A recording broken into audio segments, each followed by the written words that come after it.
श्री स्वामी समर्थ. नमस्कार, मी नंदिनी. माझ्या यूट्यूब चॅनलवर तुमचं खूप मनापासून स्वागत करत आहे. तुमच्या मनातील सर्व चांगल्या इच्छा स्वामी महाराज पूर्ण करो ही स्वामींच्या चरणी प्रार्थना करते आणि आजच्या या नवीन व्हिडिओला सुरुवात करते. तर पहा, उद्या आहे वार मंगळवार 20 फेब्रुवारी आणि या दिवशी आलेली आहे माघ महिन्याच्या शुक्ल पक्षातील जया एकादशी.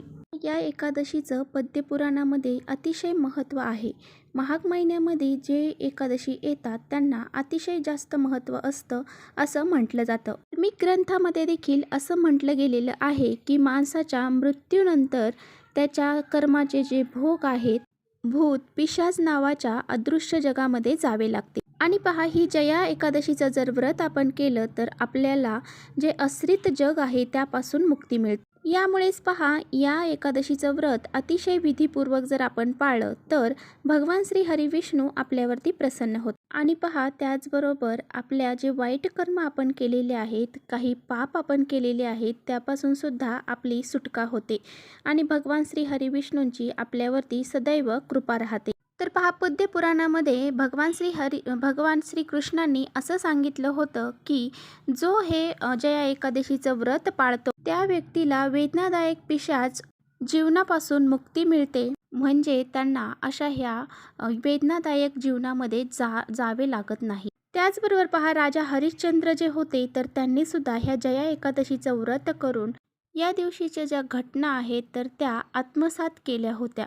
म्हणून ह्या दिवसाला अतिशय महत्त्व प्राप्त झालेलं आहे. म्हणूनच ह्या व्रताला अतिशय महत्त्व आहे आणि ह्या व्रताचं जर पालन आपण विधीपूर्वक जर केलं तर आपल्याला कोणत्याही प्रकारचे भूत पिशाच जे आहे त्यापासून मुक्ती मिळते. आणि पहा, त्याचबरोबर या दिवशी काही घरामध्ये उपाय देखील केले जातात. ही एक विशिष्ट तिथी आहे आणि ह्या विशिष्ट तिथींना जर आपण आपल्या घरामध्ये काही उपाय जर केले तर त्याचे आपल्याला अगदी पुण्यफळ प्राप्त होत असतं. त्यामुळेच पहा, उद्या आपल्याला अंघोळीच्या पाण्यामध्ये अशी ही एक वस्तू टाकून अंघोळ करायची आहे, ज्यामुळे बघा आपल्या ज्या बी कठीण इच्छा असतील, तुमच्या कोणत्याही कठीणातील कठीण इच्छा असतील, अडचणी असतील, वाईट कर्म असतील किंवा तुम्ही काही पाप केलेले आहेत, तुमच्यावरती करणीबाधा आहे, अशा बऱ्याचशा समस्यांवरती तुमच्या नक्कीच तुम्हाला फळ प्राप्त होईल आणि जे काही वाईट कर्म असतील, पाप असतील त्यातून तुमची सुटका होईल आणि 7 पिढ्यांचे दारिद्र्य जे आहे ते नष्ट होऊन जाईल आणि आपल्या सर्व मनोकामना पूर्ण होतील. असा हा अत्यंत प्रभावशाली उपाय आजच्या व्हिडिओमध्ये मी तुमच्याशी शेअर करणार आहे. अंघोळीच्या पाण्यामध्ये आपल्याला नक्की कोणती वस्तू टाकायची आहे त्याबद्दलच आजच्या व्हिडिओमध्ये जाणून घेणार आहोत. त्यामुळे व्हिडिओ कुठे स्किप न करता शेवटपर्यंत नक्की बघा, जेणेकरून तुमच्यापर्यंत योग्य ती माहिती पोहोचेल. आणि आपल्या चॅनलवरती जर तुम्ही नवीन असाल तर चॅनलला लगेच सबस्क्राईब करा आणि असेच माहितीपूर्ण व्हिडिओ पाहण्यासाठी बेल आयकॉनलाही प्रेस करा. म्हणजे मी जेव्हा नवीन व्हिडिओ अपलोड करेन त्याचं नोटिफिकेशन सर्वात अगोदर तुम्हाला मिळेल आणि तुम्ही एकही व्हिडिओ मिस करणार नाही.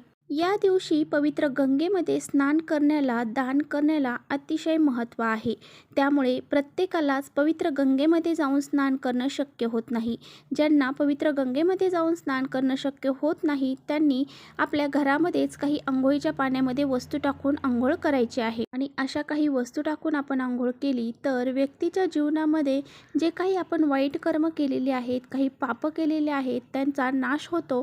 त्याचबरोबर आपल्याला काही दोष, करणीबाधा, शत्रुबाधा जरी असेल तरी सुद्धा ती नष्ट होऊन जाते आणि आपल्या घराचे कल्याणच होते. आणि पहा, बऱ्याच वेळा असं पण होतं की आपल्या मनामध्ये भरपूर मोठ्या इच्छा असतात परंतु त्या इच्छा आपल्या पूर्ण होत नाही. खूप दिवसांपासूनची आपली इच्छा असते आणि ती पूर्ण होत नाही, ती इच्छा देखील आपली पूर्ण होत. आता बघा, आपल्याला ह्या अंघोळीच्या पाण्यामध्ये नेमक्या कोणत्या वस्तू टाकायच्या आहेत ते आता आपण जाणून घेऊया.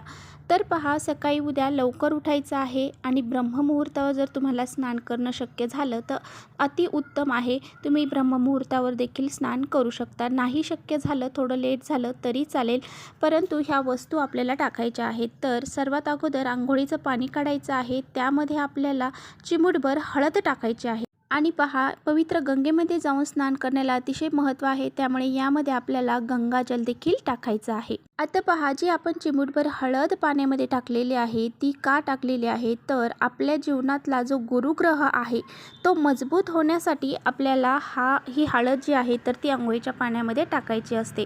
आणि एकादशीच्या दिवशी जर हळद आपण अंघोळीच्या पाण्यामध्ये टाकली तर आपल्या जीवनामधला जो गुरुग्रह आहे तो तर मजबूत होतोच, त्याचबरोबर भगवान श्री हरी विष्णू देखील आपल्यावरती प्रसन्न होतात. आता पहा, आपल्याला चिमूटभर पांढरे तीळ जे आहेत आपल्याकडे, ते पांढरे तीळ आपल्याला आवर्जून पाण्यामध्ये टाकायचे आहेत. त्याचबरोबर तुळशीची 5 पाने आपल्याला तोडून आदल्या दिवशीच तोडून ठेवायची आहेत. या एकादशीच्या दिवशी तुळशीची पानं आपल्याला तोडायची नाही.